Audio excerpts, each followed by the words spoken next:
સંઘ પરિવાર સાથે એમનો જૂનો નાતો રહ્યો છે અને એમના શિસ્તબદ્ધ કાર્યક્રમને કારણે જ એમને મોદી સરકારે અગાઉ પણ મંત્રાલય સોંપ્યું હતું અને આ વખતે પણ એમને જે જવાબદારી સોંપશે એનું એ જ મંત્રાલય ફરી સોંપશે તો પણ, અને એમને જે મંત્રાલય સોંપશે એ મનસુખભાઈ તો ખરેખર જ ખૂબ નિષ્ઠાપૂર્વક એને સમજી અને એના જે તે વિષયના તજજ્ઞોને પૂછીને પણ એ કામ કરનારા માણસ છે.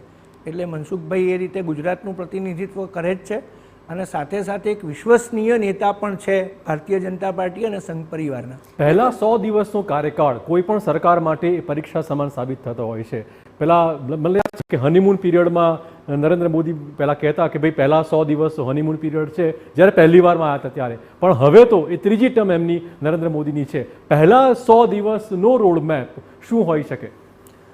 બહુ જ સરસ વાત છે આ, કારણ કે આવતીકાલથી જ એમણે એમની સામે બે મુદ્દા છે. એક મુદ્દો એ છે રાજકીય કે 6 જ મહિના પછી, આમ તો હવે 6 મહિના પણ નહીં રહે, 6 મહિના પછી જ મહારાષ્ટ્રમાં એમને ચૂંટણીનો સામનો કરવાનો છે, જે સૌથી ચેલેન્જિંગ ચૂંટણી છે કારણ કે ત્યાં બહુ જ બધા પક્ષો છે અને સર્વેવાળા થાકી ગયા કે આટલી બધી પાર્ટીમાં પ્રજાના મત ક્યાં જશે. પણ મહારાષ્ટ્રને એમણે જોવાનું છે અને પછી તરત જ બિહારમાં જ્યારે ચૂંટણી આવશે તો એ રાજ્યોને ધ્યાનમાં રાખીને આ 100 દિવસનો મેપ એમણે પહેલાં તો તૈયાર કરવાનો છે.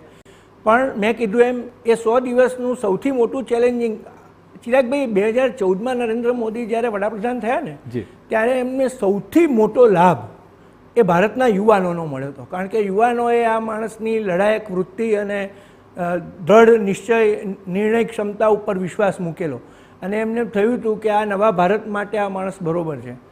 એ જ યુવાન આ 10 વર્ષ પછી આ અગ્નિવીર ને બધી યોજના